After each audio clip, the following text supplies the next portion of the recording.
how to win the battles against intestinal parasites. Human parasites coexist with us for millions of years. Exposed to contaminated soil, water, and food, we actually build a bridge between human and the parasites. Through different channels, parasites take humans as their host and feed on the food and nutrients we eat to survive, because they're unable to produce food for themselves. That's why they're called parasites. Where there's a person who relies on others to support him and he cannot make his own living, we call such a person a parasite. Human parasites have become the threat to public health, especially in developing countries where sanitary management is deprived. There can be over 100 different types of parasites living in human bodies. Here, we just give you a few most common ones, which are amoeba, roundworm, pinworm, hookworm, and tapeworm. Once our body is invaded by parasites, we lose a lot of nutrients. This is a main cause of malnutrition in people living in areas with compromised sanitary conditions. Human body provides them a shelter to complete their life cycle, but also sacrifices health due to the damage of the tissues and cells, as well as the waste made by the parasites. Out of 7.5 billion of world population, 3.5 billion people are infected with intestinal parasites. That is to say, half of us have certain or multiple intestinal parasitic diseases. At the beginning of parasitic infestation, often the parasites do little damage, and people may be unaware that they are infected. But in any given year, more than 1 billion people, many of them children, fall sick with parasitic diseases and millions of them die. The first common intestinal parasite is amoeba. Amoeba are an irregular-shaped microorganism that can be found in raw sewage.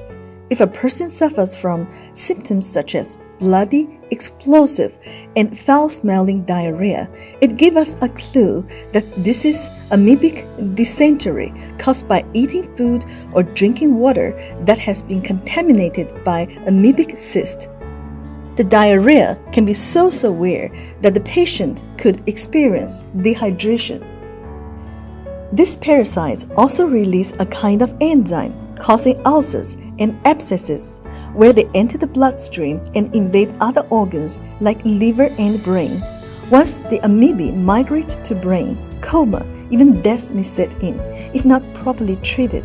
Thus, they're all called brain-eating amoeba. Amoeba infect 1/10 of the world population, or 500 million people, especially in poor sanitation areas. 90% of people carrying amoeba is asymptomatic, which means they have no symptoms, whilst 10% of the population has gastrointestinal or liver infection. The second common intestinal parasite is a roundworm, and its infestation is called ascariasis. People get it through unsafe food and water. The living roundworms have a bright red stripe on their bodies with pale pink color and can lay almost 200,000 eggs daily. It's disgusting, isn't it? When we contact with the contaminated soil or eat uncooked food contaminated by soil that contains roundworm eggs, we take them into our system. Children often become infected when they put their hands in their mouths after playing in contaminated soil. The roundworms often live in the intestines and cause gastrointestinal impairment. An adult suffering from roundworm infestation may have symptoms such as loss of appetite, intestinal tract blockage. Once the larvae travel to distant organs such as lungs, it leads to coughing and wheezing. Roundworm infection in children generally leads to malnutrition, poor weight gain, even learning problems. The third intestinal parasite that frequently attacks kids is pinworm. Its infestation is called enterobiasis. The reason why we call it pinworm is because it is as tiny as a piece of discarded thread or staple. You know, children share toys or stuff in kindergartens or schools.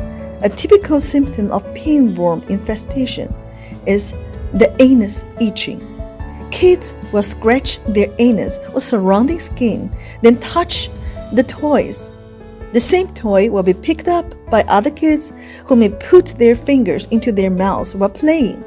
Thus, the pinworm eggs enter into the digestive system, then hatch in the small intestine, become larvae, and continue their journey to the large intestine, where they live as parasites. Then the adult female pinworms crawl out of the anus to do their business during the host's sleeping time, causing irritation and insomnia. When you find your kids scratching their ass, having disturbed sleep, becoming restless, or having loss of appetite, weight loss, or irritability, take them to see the doctors. The fourth common intestinal parasite is hookworm. Its infestation is called international-akamwesi.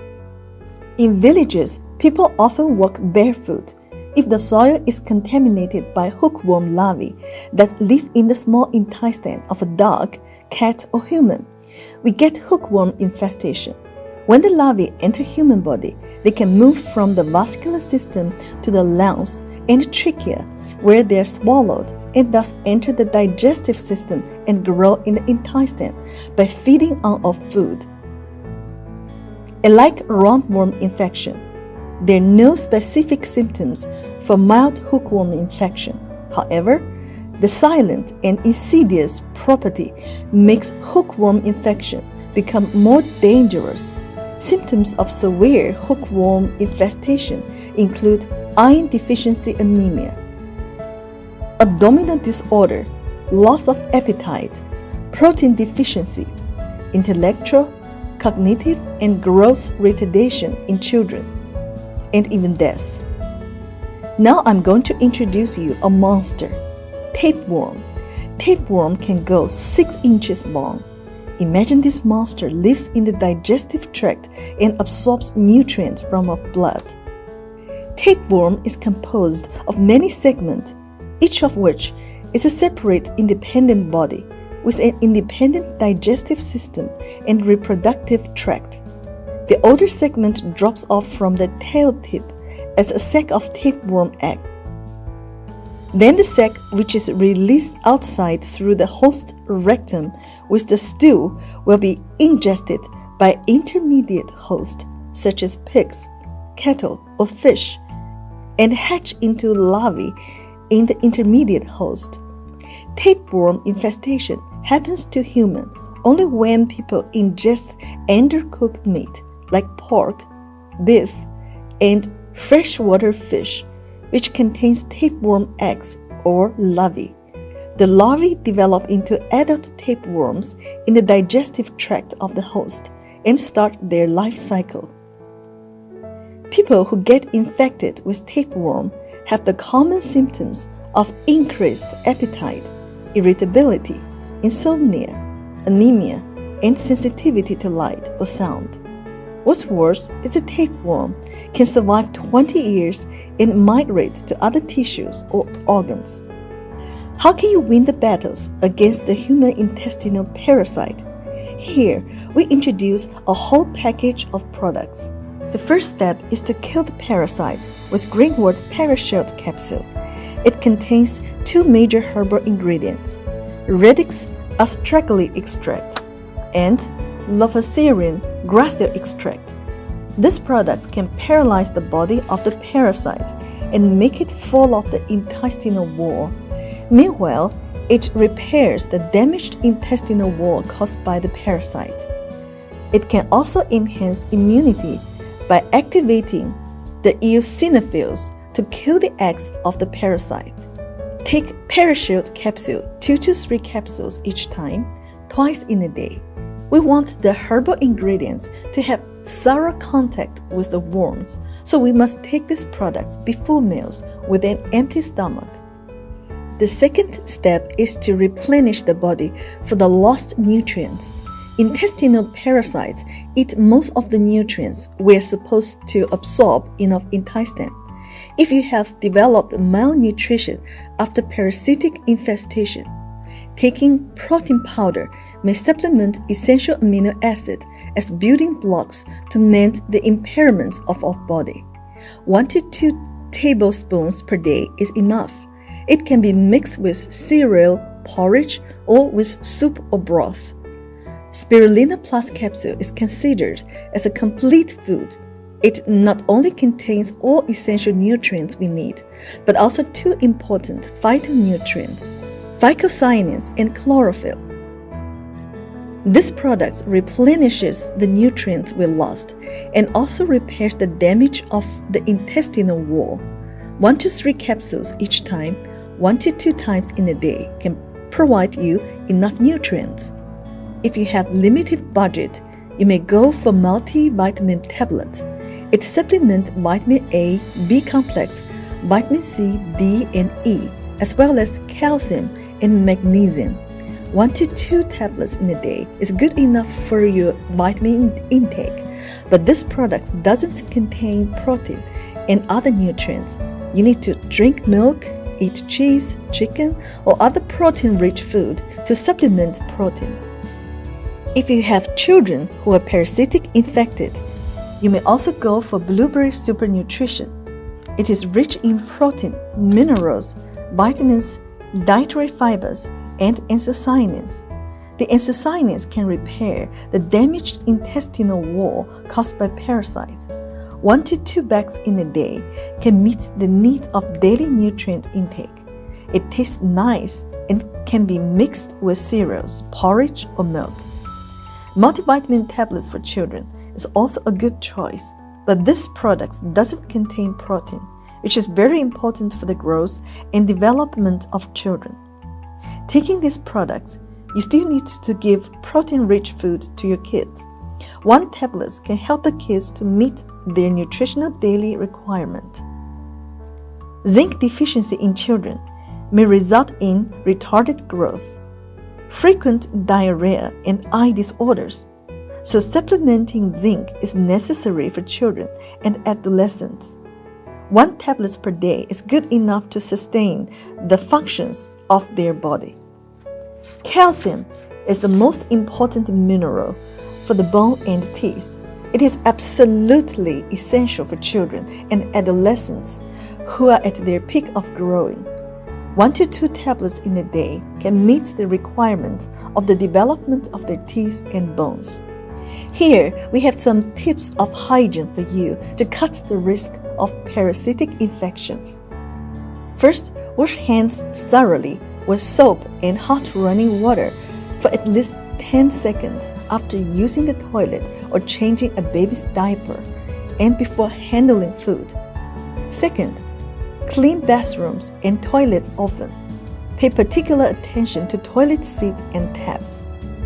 Third, avoid raw vegetables when in endemic areas, as they may have been fertilized using human feces.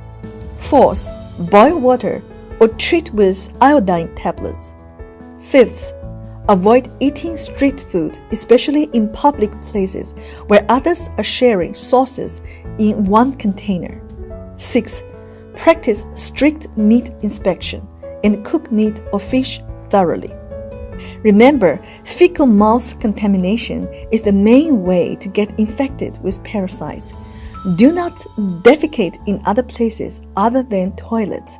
For people living in cities with relatively good sanitary management, you take Greenwood Parashield capsule when you have any of the signs and symptoms we have mentioned in this presentation.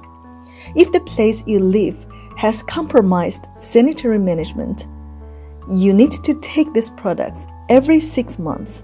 Remember to finish the whole bottle to complete the course. To remove all possible intestinal parasites from your body is the first step toward health. Otherwise, whatever you take is feeding the parasites in your gut. Once you're clear of the intestinal parasites, you're ready for boosting the functions of organs.